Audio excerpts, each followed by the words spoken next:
This video is not just for violinists. Hello there, you are now watching Violin Lounge TV, where I help violinists and violists worldwide improve their playing with joy. And you're now watching the video about how to learn to read notes quick and dirty. So, if you are going to read notes, what do you want from the sheet music? What do you want to be there on the paper? You want to know which instrument it's for. So, is it a low instrument like a cello or a higher instrument like a violin? And in the case of a piano, you would like to know, do you have to play it with the left hand or the right hand? Then you need to know the height of the note. Is it high or is it low? And then we talk a little bit about sharps and flats. We talk a little bit about major scales. And then you need to know in which rhythm the music is. And you need to know of each note how long it is. Then you need to know to play loud or soft, and you have to have a notion of the character of the piece. Okay, so how is this all written in music?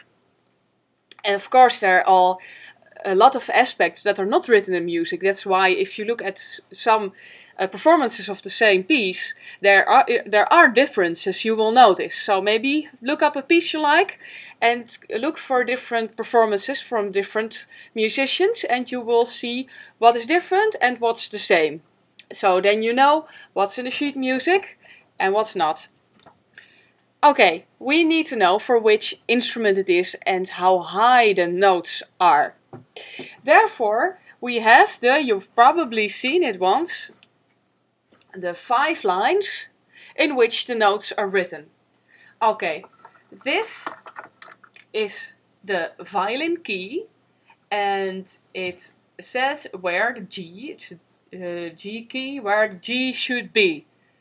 So all notes above are A, B, C. So the C is we can find here. If you want something lower than the G, then you go down on the bar. Okay, if you play viola, you have a viola key. They also use it for singing. Then you've got something like this, and it points out the C. So this one points out the C. So normally for a violin there would be a B, but it's a C. It would take long to explain everything. And for the cello we have a bass key or an F key or a cello key, and this points out within the points where the F should be. So here's the F, and here we can find the C again.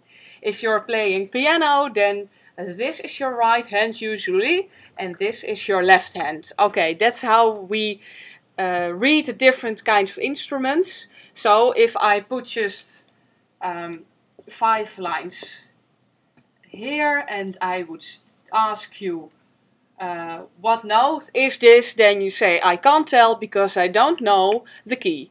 Okay, but if I put a violin key in front of it, then I know, hey, it's a C, or a different with a different key. Alright? Then you probably have viewed sharps and flats in the music, because with these notes we can just say it's A, B, C, D, E, F or G. The notes don't go further than that. So after the G comes the A and not the H. Okay, so after the G comes the A, not the H. So repeat that for yourself kind of 20 times and they will know it forever. Okay. If you are sitting behind the piano, you will see black keys and white keys. Okay, if you go from this key, so after this key are 2 black keys. This is the C, and it goes C, D, E, F, G, A, B, C. And you will notice that between some notes there is a black key, and between some notes there isn't. If there is a black key in between them, the difference of the note from C to D is a big difference. So it's a whole note difference, because this is the half note in between. If I go from E to F, there is no black key in between, so this is a half distance. This is our Western tone system. In some cultures you find systems where, for example, we don't use half note, but even quart notes, or even, and in modern composition, so it's not fixed. And we end up again at the C. If you play them at the same time, you will hear an octave. You will hear that they are different in height, but they are kind of the same. But what if I want the same scale? So this is major scale, so the difference are big, big, small, big, big, big, small. So repeat that for yourself around 20 times and you will know that also forever. So these are the differences. The piano is kind of made for the C major. If you want another key, you need to use the black keys also.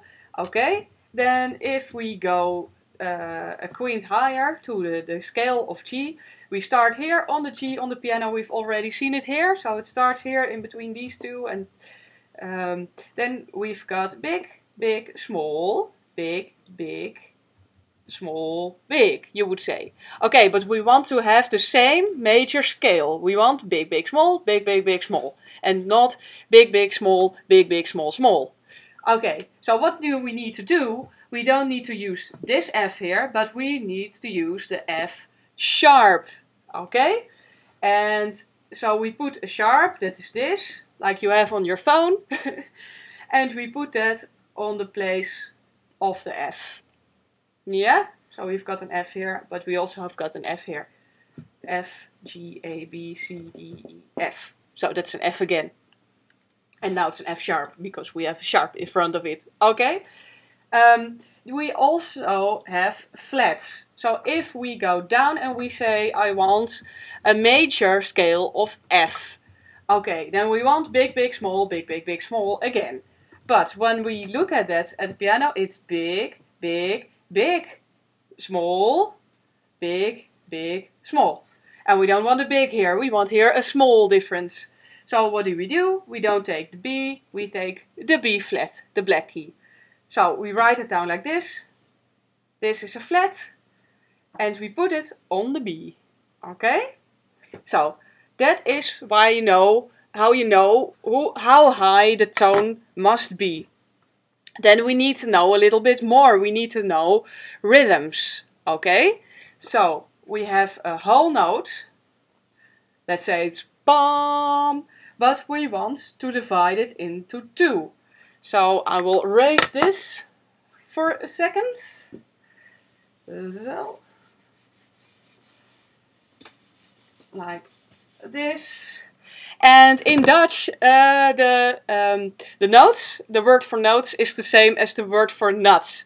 So I always say we're going to bake a nut pie, because it says the same. It's a pie made of notes. Okay, then we have this pie here. If you want to eat the whole pie, then you've got a whole note. But if you want two notes, which take the same time as that whole note, we divide the nut cake. So if you eat a whole cake, whole note, this one, okay? So it's a whole bar. If we divide it by two, we put a little stick on the note, and we've got two half notes. Okay, we can divide it into 4 pieces if you have a party and there are more people that would like to eat your delicious nut cake.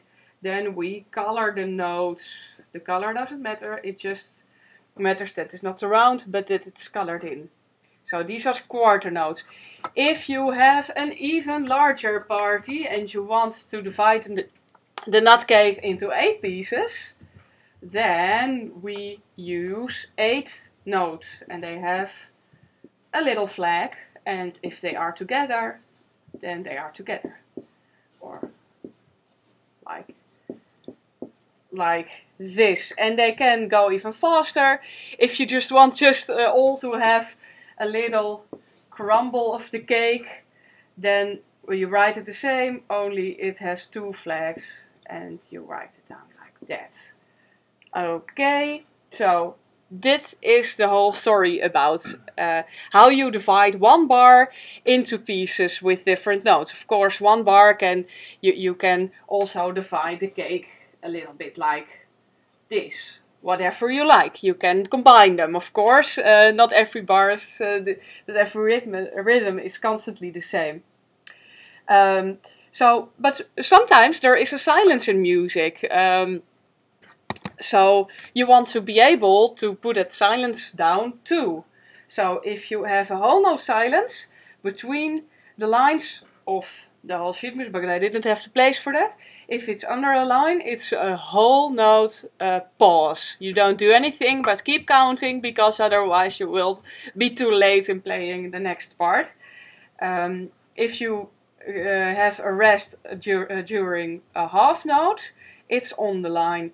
If you have a rest during a quarter note, it will be something like this. It's a bit strangely drawn.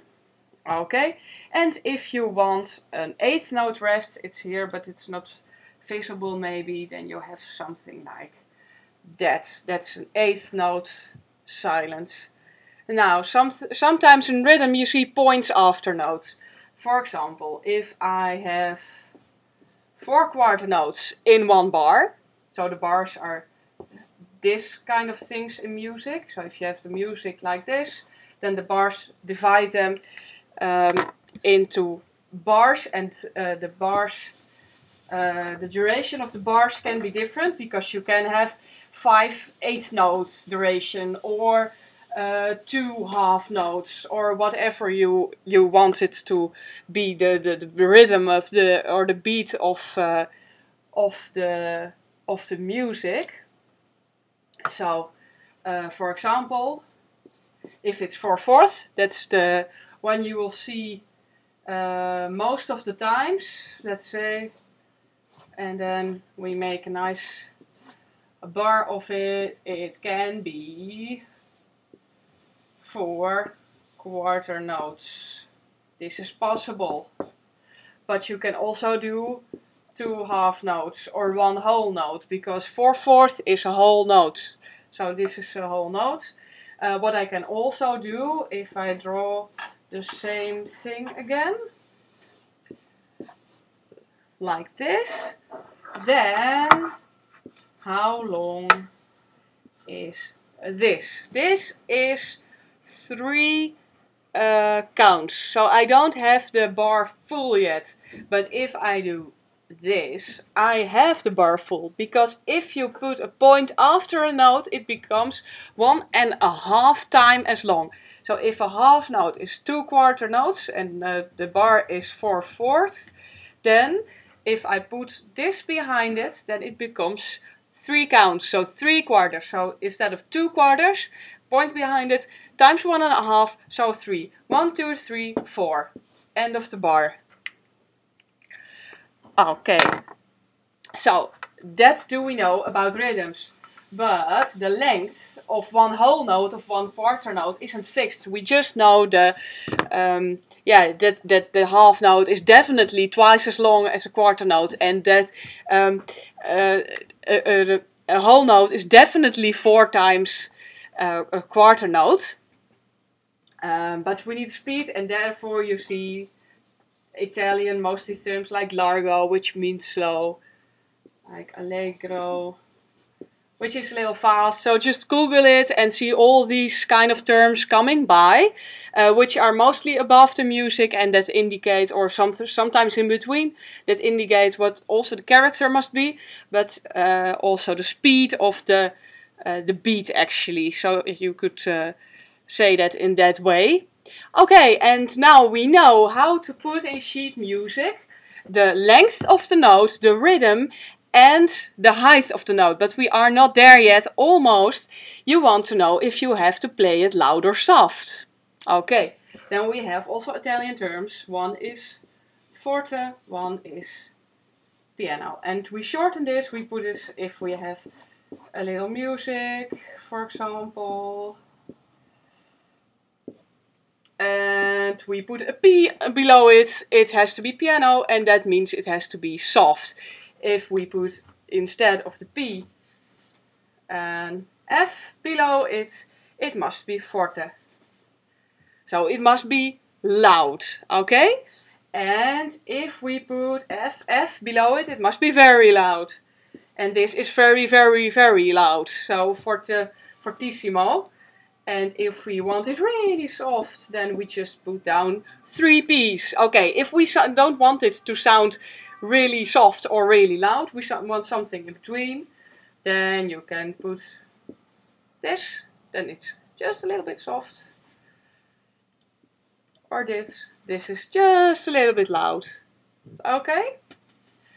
Now, if we want, so this is quite rigid, it's either soft or loud or a little bit, but if we want the music to get louder and louder or softer and softer, a